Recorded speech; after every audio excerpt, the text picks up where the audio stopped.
Hello, Saggy Joe here. So, just wanted to, you know, put some good ideas to the headquarters at Twitch or whatever live streaming platform there is, because the Diddler hasn't placed on Suicide Watch. I don't know if this is gonna get my video age restricted, probably, but hopefully the people who wants to watch it get to see this. So this is according to Fox 5 New York. It's also on the Law and Crime Network channel as well. So two relatively good sources. So I would say that it's pretty reliable to say that this is in fact true. And I'm just gonna play a little bit of the video, and we're gonna get started. On suicide watch at Brooklyn's Metropolitan Detention Center after two judges denied his request for bail. This as a grand jury is expected. Damn right, you deny this guy on bail. This guy is a fucking flight risk. I don't understand. I don't understand his play though. So he surrendered himself, but he pleaded not guilty or whatever it is.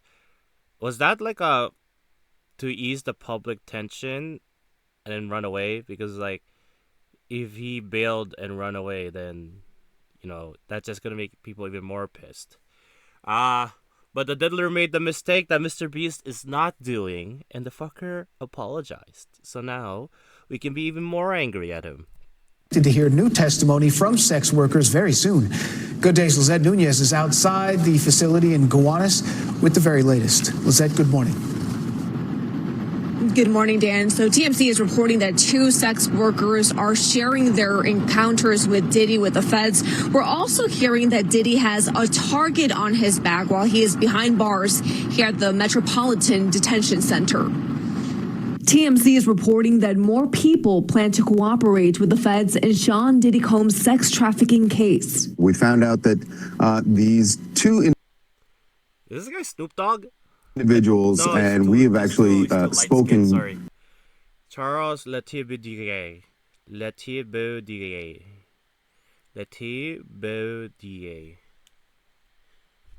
Okay.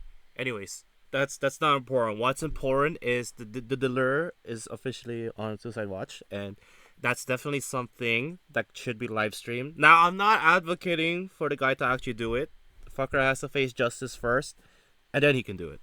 Like maybe 10 years in hard jail, and then the asshole can just this whole case really puts that song TikTok by Kesha on such a different playing field, because it's like I wake up in the morning feeling like P Diddy, and I'm just like, I don't think anyone wakes up in the morning feeling like P Diddy. The only person who wakes up like him is probably like Epstein.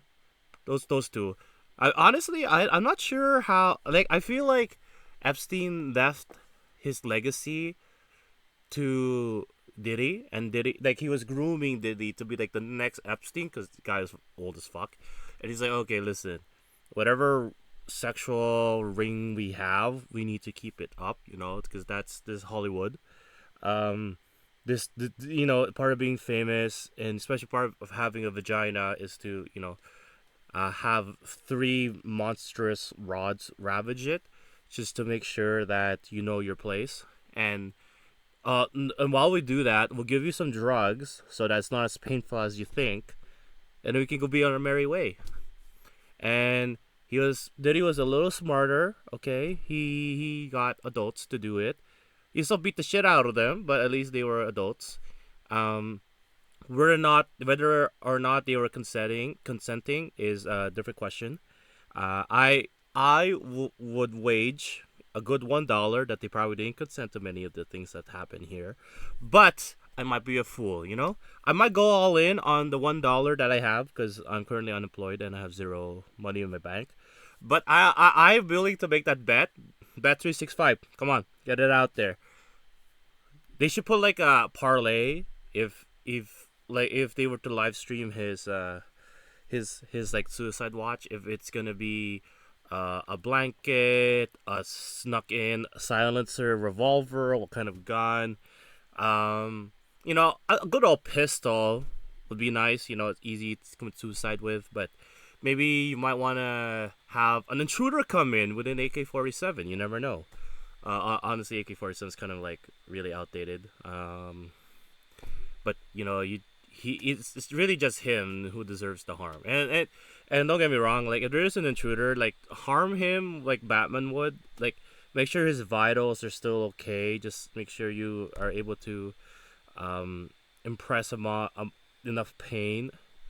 And then, because this guy's got to live, you know what I mean? I wish there was because there's a machine that can mimic the pain of labor. I feel like if that machine could be capable of like mimicking the pain of being raped or being coerced and that fear, I really wish that machine, like, it's like, okay, you can shorten your sentence, but you have to wear this machine for the rest of your life.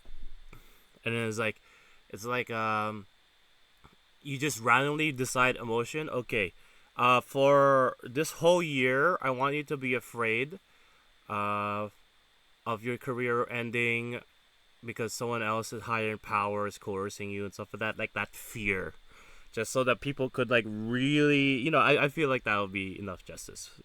But the guy's body won't be able to handle it. And I just don't know about like the loose change, because like how involved was his family? They had to have been involved, right? There's 0% chance that no one knew. Like even in one of the law and crime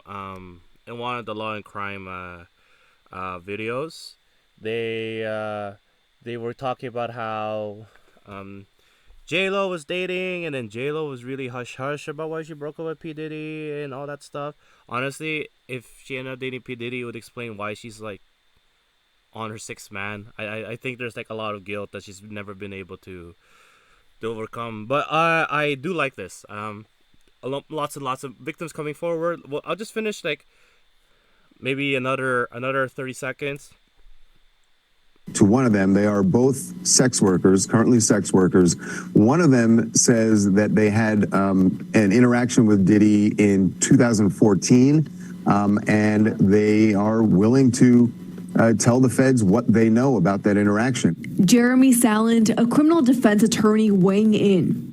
You can't, as a prosecutor, subpoena or force a witness to come speak to you in your office, but you can subpoena them to a grand jury where they can speak there or have to potentially speak there. So whether these are new witnesses, whether I just hope that the lives of complainants, meaning victim parties, making the allegations, will yet to be seen. Relax. I know you're trying to defend Diddy. I just hope that the people who are coming out, they don't die or get their families safe, or because this is a huge risk. And honestly, Cassie filing that lawsuit, while she hasn't said anything herself as per the NDA of her settlement agreement, most likely, her filing that opened the floodgates, because I think the dam was leaking a lot, and they just needed one more crack for it to break wide open. Man, I think Jimmy was trying to learn from his role model, P Diddy over here. And then according to this, hell on earth, how the federal jail where Diddy's being held is what? I don't know. Is being held is described. There's gonna be no amount of justice, you know, like this. Like look at this. Like, do you remember this from Inside Edition? Do you remember this shit? We're learning shocking new details about what led to Sean Combs' brutal beating of girlfriend Cassie Ventura. Like, I'm not gonna play the rest of that, but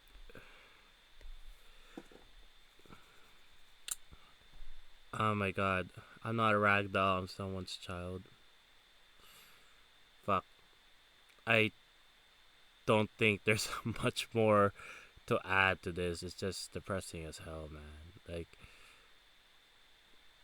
you know, the entertainment industry is not all sunshine and games. You have to put up with a lot of predators to even get places. You know what I mean? Your Dan Schneiders, your Harvey Weinsteins, and then to maintain that, to stay in the know, to network, you're forced to do these parties that you're maybe not comfortable with, and then when you do speak out, you get blacklisted, a la Telecruz, Terry Crews when he came out. Apparently, he's been blacklisted, and that's why all these people just show products and they don't say anything because. You gotta be honest, if someone offered me $45 billion and all I have to do is keep quiet, I'm only human. I'm only human. Anyways, I think that's everything that I wanted to say about this. I got another video coming up talking about our friend Jimmy, Mr. Beast. Anyways, thank you for watching. Later days.